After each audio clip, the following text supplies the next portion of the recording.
Like you've been seeing me use voice to text, I think, in the course of this stream today. Like I've done. This is a test. This is only a test. Tell me what you think about everything. I don't know. Let's see what happens here. Scratch that. Period. What I think should happen is that it should just transcribe everything that I say, and if I ever mess up and want to go back, I can just say scratch that. Period. Comma. Period. Space.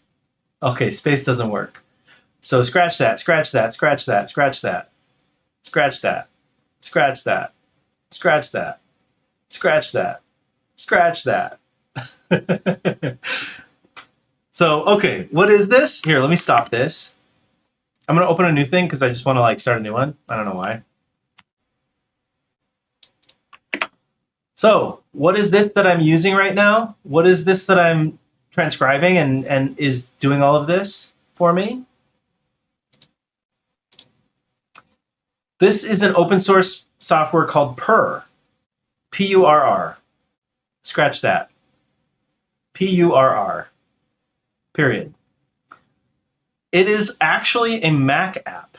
So the first time that I saw this, it was because I was looking for a piece of software that would be something kind of like a whisper flow, but I didn't want to pay for it because I know that there are these great models that are out there that like do this great, and they don't even necessarily need a whole lot of GPU. But if you have a GPU, they can even run on that. Period. And I know that there are whisper models which actually kind of like in one chunk transcribe everything. But I also know that there are these like live transcription models like Parakeet and some of the newer ones from NVIDIA, which transcribe live as you're typing. And that's pretty cool. I think that's like a pretty useful thing. You can see I've used it in this stream already to do things like typing to the agent and to make it like keep the flow going in the stream as I want to just say something instead of having to type it. Also, like if I'm typing in the stream, sometimes you hear that in your audio. It's like not great, right? So it's nice to be able to just say things out loud and have it transcribed and sent into the whatever window I'm looking at. So that's what this is. And it's this piece of software called Purr. And like I said, okay, let me stop this. I actually found, like I say, here we go.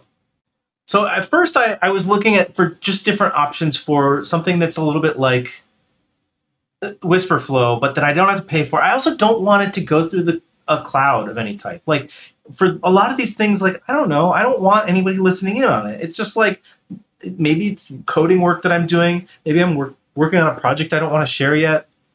Whatever, it's just like makes me uncomfortable for that to always be going through somebody's server and listening to my voice. The other thing is that like the more recordings you have of my voice, like there's more voice recordings out there to clone my voice, and I don't want that out there in any like scams or phishing attempts or database hacks. I just don't want that. So like I was looking for an on-device solution, and I was on my Mac. And I found this, I tried a couple of different options, and eventually I landed on this Purr, which it does the basics. It doesn't do a lot. It doesn't have like a whole ton of configurability, but it does the basics, and it all does it on device. The problem with it, so there's two problems. The first one is that if you just install the Purr DMG file from the GitHub, it has a pretty big bug with live transcriptions where it will, like, after the first chunk gets sent into the input window, whatever else you say after that just gets deleted. It's like a bug in the software. But I found that, like, if you go to the commits, there's this commit on June 16th, which says enhance audio streaming and text insertion logic. And it fixes that.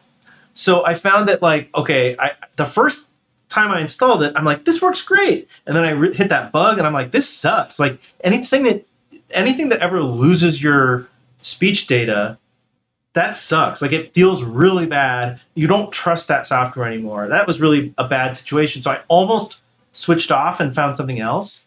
But I came down here and I saw, oh, there's this quick start where you can just compile. It looked pretty easy, and it was pretty easy. And I was able to just get it running on my Mac. And I've been using it, and it's been great. Like, it's been a great little Mac app, and I'm able to use it for the little, like, transcriptions and dictation that I want. That's a little bit better than the built-in Mac one. It's actually a lot better than the built-in Mac one. Um, and it's cool. It's like a nice, good UI, and it's pretty neat, right? But I was on Linux, and I realized that I wanted something similar on Linux. And I was kind of looking around, and there wasn't a bunch of great options. So what did I do? I cloned this repo, and I gave it to Codex, and I said, make this work in Linux. Like, port this to Linux, basically. And it freaking one-shotted. It one-shotted the port. And so that is what I have been using. Oh, wait. What's all this? Like, my dictation is still, it's still like, oh, here, let me just close and reopen. See, this is what the problem you get sometimes. Stop dictation, quit. Oh. Anyway, with all that being said, so I basically just had it port, and I ported it over to Linux, and it was a one-shot thing. I literally just said, and at the time I said, I don't care about making this public. This is a fork just for me, for my own reasons. So don't worry about maintenance. Don't worry about anything. Just like make it work. And then it worked, and I was using it reasonably well. I will say it wasn't 100% one shot. Now that I remembered something, it one-shotted a good port that made it work and chunked everything properly. I had to guide it once more in like one more loop or something to make it live transcribe into the text box. So what it was doing was what was like, I would transcribe, I would type, I would transcribe, I would hit the hotkey, it would start transcribing, and then I would stop it, and it would put that in my copy buffer, and I could paste that anywhere I wanted. But what I wanted was that like sort of live streaming that you've seen transcription, so that as I'm talking, it's typing into whatever text box. And it took one more push for that to happen. But once I was able to do that, it was pretty cool, and it's been working. It was working great. And then later that night, I was like, oh, wait, there are other models out there. I could try other models. So I just prompted Codex. I said, add support for more different models that are out there. And so now I have support for like all these different models. It downloaded them, and it made it possible for me to switch between them. So like, here's an example. So this was the one that we were using. Now I'll switch over to this. I'm using the Parakeet Real. Actually, before I do that, I'm going to switch over to the Whisper Large Turbo V3. This is kind of like the standard one. So let me create a new doc, and I'm going to start transcribing. This is what it works like when you just use the standard Whisper library, where Whisper kind of wants to take the entire chunk of text at the very end and transcribe it. And that's great. It does a great job at that. But it's kind of like, it's not as great as if you can see it all happening live. So I'm going to stop the transcription now, and we can kind of see it go. Yeah. Wait. Oh. Yeah. So it did a transcription all at once at the very end. And it's a good one. Like, this is what it works like when you just use the standard Whisper library. This is a good transcription. In fact, it might be better than the streaming transcription that we saw earlier. But it isn't a good user experience. So it's kind of nice to just have both. If I wanted a really, really precise transcription, I might use this large V3 Turbo. But if I want to like kind of have a better user experience, this is definitely a much better user experience, because you can see as it's typing, and you basically get instant feedback on what you're doing. And also, this is something that allows you to do something like the scratch of that. So I can say, scratch that, and then it deletes it. And that's just not something that even really makes sense in the kind of model where it only transcribes at the end of your utterance. Like at the end of what you said, if you've been saying scratch that, it's just weird. It's a little bit weird. But it works better if you do have like this sort of live transcription thing, right? If I stop it. But here's the thing. There's other live transcription models. So this is like a reasonably recent Nemotron model, but there's also new ones. Like there's this smaller 120 million parameters. This is a very small model now that I can switch over to.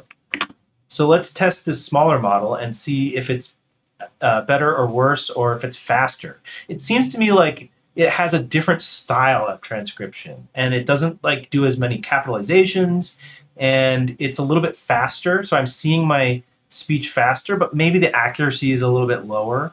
So it's kind of a trade-off that you can try, and you can pull in different models. So this was just like literally a one shot where I did the one shot that brought it over, and then I did the one other steer that said like make it live transcribe and paste into the text box. And then I did one more thing where I said bring in all these different models and allow me to switch between them. And that was it.